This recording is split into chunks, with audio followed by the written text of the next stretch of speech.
Let's say I wanted this letter K to animate so the top half and bottom half move like wings of a butterfly. Let's go to my type menu down to create outlines. Now it is no longer a letter form, it's a vector graphic, as you can see. What I want to do is break this apart into two halves. There are several ways to do this in Illustrator. The easiest way that I think is simply by using, under the window command, the Pathfinder technique. And the one we're going to use is this bottom one called divide. So in order to make this happen, once we've created the text into outlines, I'm just going to create a rectangle and position it so its top edge is right where the corner of the K breaks. I'm going to select both the rectangle and the K together. Click on divide. And now I have to ungroup this. So object ungroup. Now I have all the pieces left over. I can eliminate this part. And now it broke everything where it intersects. So now I have two pieces of the letter form. I'm going to save each one out as an individual Illustrator file. Edit, copy. File new. Paste. And I may save this as K top. And I'll save the other one as K bottom. Once I've dragged my two Illustrator files into my project window, as you can see, K top and K bottom, I then created a new composition, brought these two layers into my timeline, as you can see. I need to use my pan behind tool to move the origin point right here to where they're going to meet. So let me first bring my two layers together so it looks like one. I'm going to temporarily open up the transparency property of my top layer and make it a little bit lighter just so I can see the edges of both layers. Pick my bottom layer, go to my pan behind tool, and I want to move this origin point from which it rotates up to the very, very top edge like that. And I'm going to do the same thing with my top layer. Take the pan behind tool, move its origin point to the same point at the bottom edge. I want to make both of these layers 3D enabled, meaning that they can rotate in space according to a three-dimensional z-axis. So to do that, to the right of the layer, I see this little cube icon right here in the timeline. 3D layer allows this layer to be manipulated in 3 dimensions. I'm going to click both of those right underneath. Now both of these layers are 3D enabled. If I open up a layer under its transformations, an X, Y, Z rotation property has been added. Now that I've moved the origin point to where it should be, if we do the X rotation, it's going to move back in space like that. And you can see it's moving from its origin point right here at the edge. If we open up the top layer, the same thing.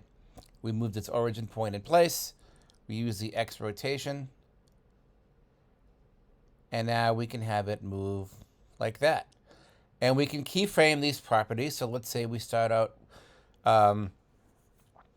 with the top at 0. Click on the stopwatch at 0 seconds. Maybe move to a little less than half a second. Move the X rotation out like this. And that at 1 second, maybe we move it back the opposite way. So it would be negative something degrees.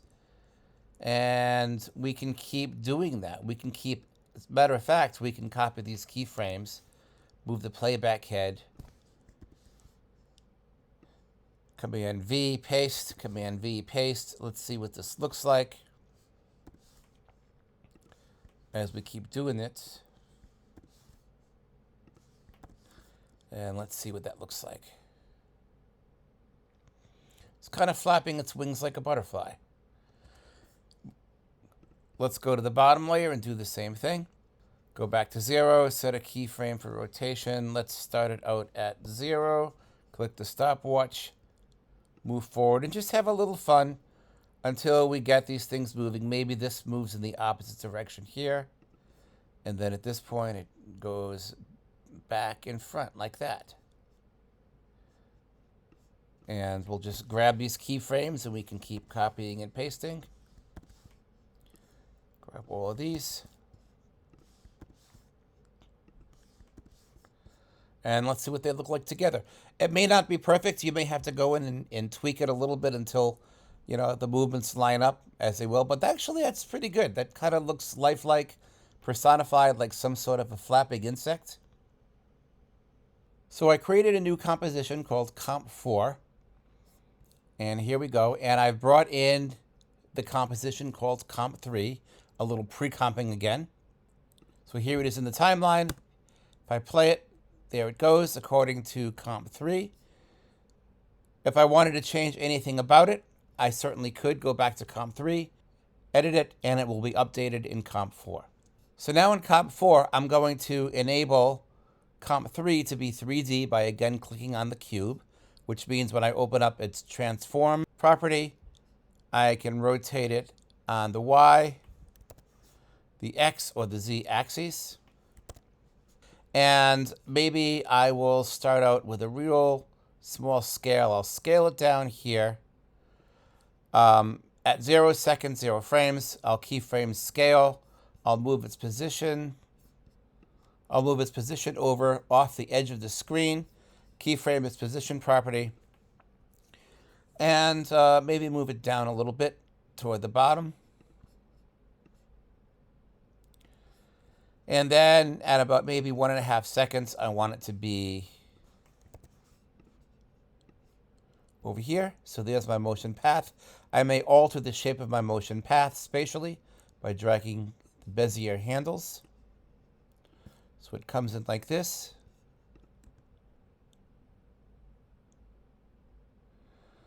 All right, not too bad. Maybe at this point we want it to scale up a little bit when it reaches this point. So it looks like it's kind of coming in closer to the camera. Let's see how that looks. Now I can have the scale start later if I wanted to. If I wanted to just simply move that keyframe to the right, it doesn't start growing bigger until after it kind of lands in its spot. Or it even starts later. I'll move these two keyframes out to the right a little bit. Okay. So maybe we want it to kind of rest on this invisible tree branch while it's flapping its wings. So we're going to create a pause from here to here, maybe 2.5 seconds. I will click on the diamond to the left of both the position and the scale properties to make sure the data for both those criteria is locked and no changes happen. Does its thing. Maybe we want to pause even a little longer, so I'll move these keyframes out a bit more. Okay, and then from here to here, moves down to the bottom a little bit. I'm going to click on a keyframe again for scale just to lock in that data. Again, I'm clicking on the diamond to copy and paste the last keyframe so it's locked in.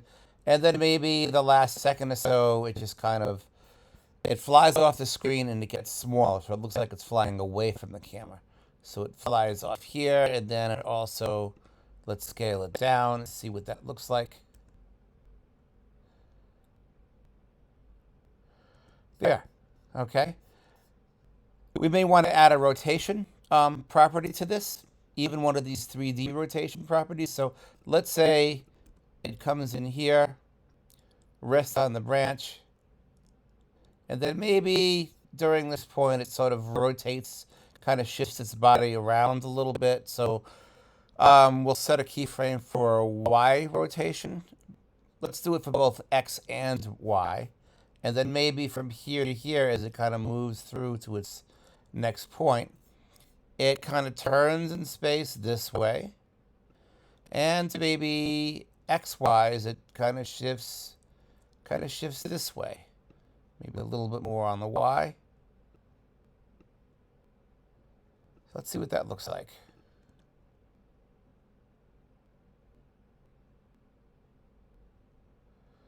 All right, not too bad.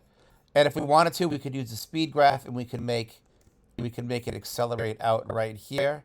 So I think it's position keyframe, speed graph, and we'll start out slow and we'll gain momentum by dragging this last point up. You can see the spacing between the dots is larger as it goes out. See what that looks like. Let's play it at size.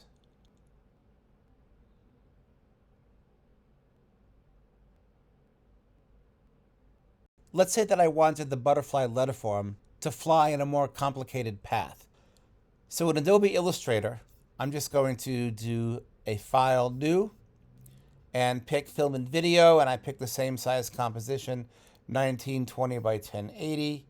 And here I created a path. And I used my pen tool specifically so I could control the number of points, which should not be that many, versus using the pencil tool. And I edit it. And here it is. So I'm just going to select it, edit, copy, go to After Effects. I made a new composition called Comp 5. I brought in Comp 3, scaled it down a little bit. So there it plays with its original animation from Comp 3. I'll open up its position property, move the playback head to 0, and copy and paste. And each anchor point in Illustrator now becomes a keyframe on the timeline. And it should follow that motion path. Now, if I wanted this to be slower, I could certainly drag out the spacing between these anchor points. All you need to do is drag the very last one to the right or to the left to speed up or slow down the whole thing. Of course, I can modify the spacing between the individual keyframes manually like this. So let's see how that looks. Maybe toward the end we want it to speed up, so we'll move these keyframes closer together.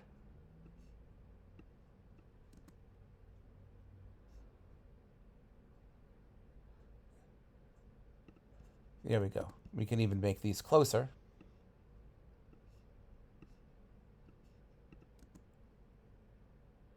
There we go. And if we wanted to add one more keyframe in After Effects, we could certainly move the playback head here and then simply just move it in a different position to continue the motion path. Maybe, let's say we have it fly right off of the top. And of course here we would probably want to go to the speed graph once again and start it out slow and speed it up to leave the frame. If you look at this animation here, there are lots of keyframes for position, for scale, rotation, X rotation, Y rotation. But let's suppose the way it moves. Throughout some parts of the composition it's too slow, other parts it's too fast. It would be a lot of work to go and start adjusting the spaces between keyframes after we did all this work. So we're going to cheat. We're going to use the time stretch technique to split this layer into several layers and slow parts of the animation down, speed other parts up. Let me close this down and let's watch it and say, okay, we like the speed here, but maybe here we want it to, during this part, maybe from 4.5 seconds to 5.5 seconds as it's kind of flying in this direction. We want that to happen a little bit faster, in which case it will also flap its wings faster. So I'm going to split the layer at this point where the playback head by saying edit, split layer. Okay, there we go. And maybe from here to here, we'll split it again.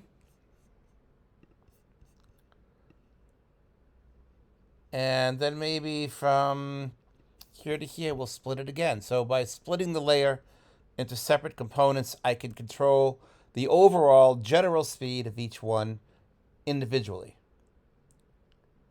So let's say this second half, it's moving a little slow. Select this part, layer, time stretch, and we're going to stretch it from the in point. We're going to basically select layer in point. From the time it starts, we want to stretch it maybe, let's say 60%. And if we do this, we see that the duration of layer is much shorter. and the distance between the keyframes is much smaller. So let's play it now. That is much faster. Of course, we have to now move the other layers over to the left. I'm going to hold my shift key so that the in point snaps to the out point of the previous layer, so they're lined up, so there's no gaps in between.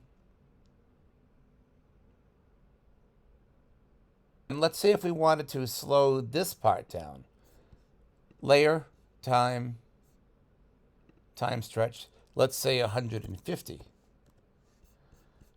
So now the distance between the keyframes is greater.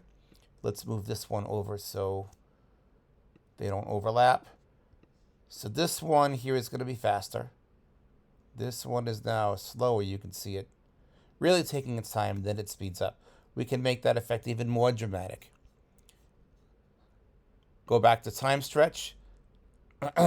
Let's change this to 180. Maybe make this one go back to the original one and make this 35. Close it down. Again, we want to hold down the shift key to snap them so that their in points and end points line up. Let's play the whole thing. So now it's going to be fast, slow, and fast. This can be also applied to live action video, which we will do in the future.